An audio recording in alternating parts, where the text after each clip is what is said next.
It's the country's #1 RVing radio show, sponsored by RVTravel.com, with your host, Alan Warren, the RV Wingman.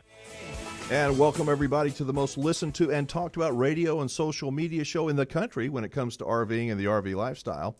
I am Alan Warren, the RV Wingman. We're the only show to tell you the good, the sometimes not so good, and the occasional downright ugly parts of RVing. Glad you are with us, and I hope that you are ready for a very fast-paced show today.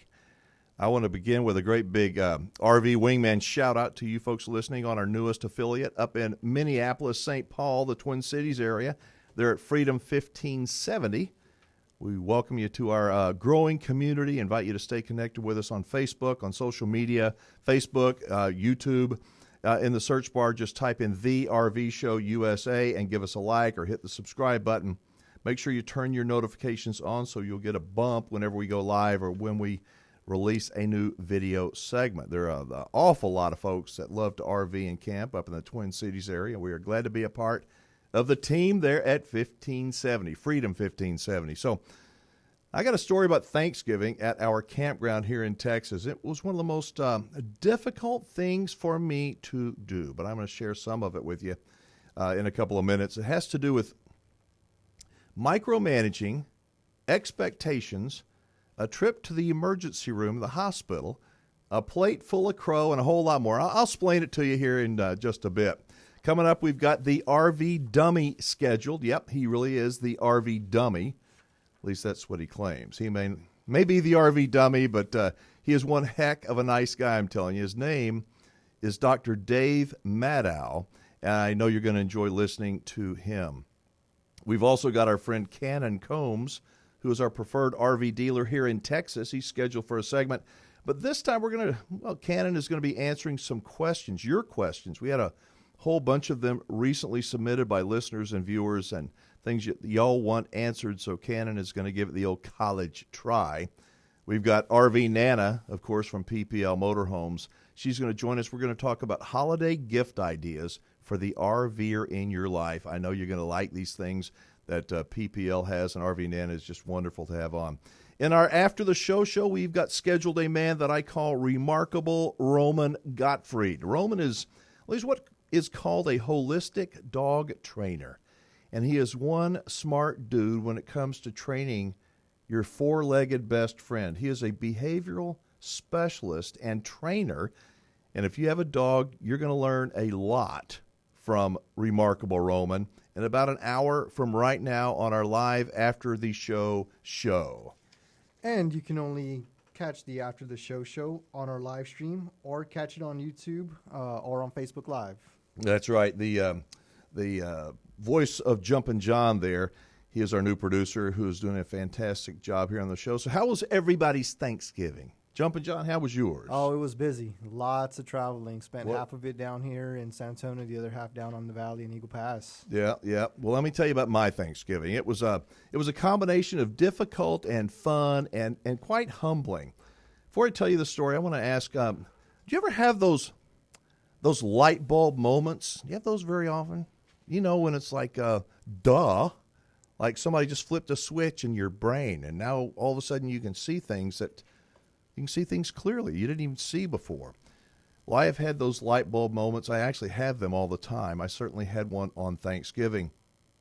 Now, in case you don't know, I'm just a little bit of a control freak. Just a little bit.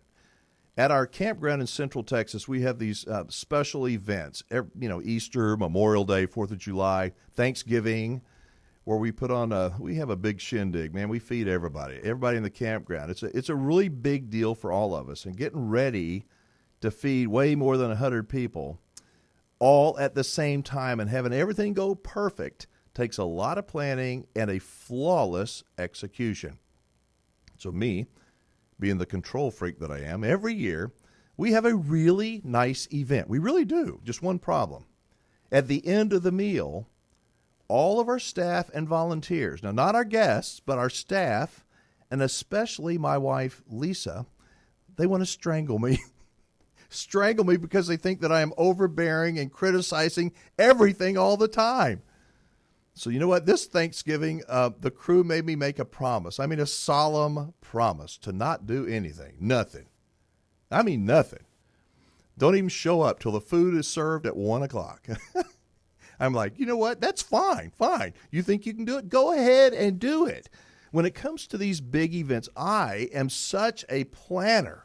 Probably over-plan. I lie in bed and think about it at night. You know, it's like, what could go wrong? And we need everything to go smoothly. And I just plan out everything, but not this year. Okay. Thanksgiving morning, 7 a.m. Lisa gets up, alarm goes off. She gets up. She reminds me, you stay away. Oh, she has no idea what she is in for. No idea how difficult things are, how time-consuming, preparing 4 or 5 turkeys and cooking a couple of hams and getting 30 or 40 side dishes ready to serve and desserts. So I did what I was supposed to. I stayed in the cabin, dogs in my lap, just knowing it was going to be a disaster. I was ready for my phone to start blowing up, but it never rang. Well, not until like, 9:20, I guess, 9:30. It was so hard for me to not go and help. I knew the phone was going to ring. Where is this and how do we do that? Nothing till 9:30. Bingo, there's the phone, rings. I'm like, they need me. Well, it was Miss Katie, the graphics girl. She goes, Dad, Mom cut the end of her finger off and it's bleeding everywhere. I got to take her to the emergency room. I'm like, oh, no. Did it fall off? She goes, no, it's there, but it's bleeding really bad and I got to go. I'm like, oh, you know what? This is going to be bad. I got to break my promise now. But I didn't. I kept my word and I did nothing. I didn't even call to see how she was doing at the emergency room. I know, hate me, go ahead and hate me, but I kept my word. I decided to just sit back and see what happened. I knew the phone was going to ring. It never rang. It did ring one more time, though, like 5 minutes to 1. It was Lisa. Not a word about the hospital, not a word. She goes, come on, dinner's ready, 5 minutes, come on down. I walked down to the clubhouse. I was shocked. I mean, shocked. There were more than 100 people in there. Everybody was ready to eat. And there was my wife with a glove on one hand where she had tried to cut her finger off. She looked like a blonde-haired Michael Jackson wearing a big old blue plastic glove up to her elbow. She's barking out orders and volunteers are helping and doing all kinds of stuff. It was the smoothest, best-run Thanksgiving meal that Big Chief has ever had. It was. And what made it even better was that everybody was getting along. Nothing like when I was in charge. Nothing like that. When everybody was at each other's throats. Everybody was happy. Everybody was happy working. And when the meal was being served, I promise you, it was a wave. The tsunami of applause came up. And people were clapping for the wonderful experience and the awesome people, the awesome food. And I got to tell you, I was so proud. I was so proud of everybody that helped. And then the light bulb moment happened. When I realized how incredibly lucky I am. It only took me 6 years of serving up meals, of driving other people crazy, with me being a nitpicky you-know-what, to figure out that oftentimes there's a better way. And there are very capable people all around me, if I will just let them do what they can do. I'm pretty sure that there may be 1 or 2 folks who are listening who are just a little bit stubborn like I am, but I hope it doesn't take you 6 years to find out like it took me. So in addition to eating lots of turkey, I ate a good amount of crow for Thanksgiving, and I was never so happy to do it. I'd love to hear how you spent your Thanksgiving, especially if you spent it on a camping trip, if you had one of those light bulb moments yourself like I did. So let us know.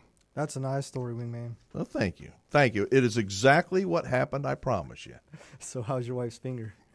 Well, she still got it. It's still there. It's ugly, but she still got it, and we just removed the stitches, and it's all great. So anyway, all right, we got less than a minute to break. I realize the holidays are upon us. Christmas is just around the corner. While many folks are planning on shopping on weekends, this is a great time to get out to the campgrounds.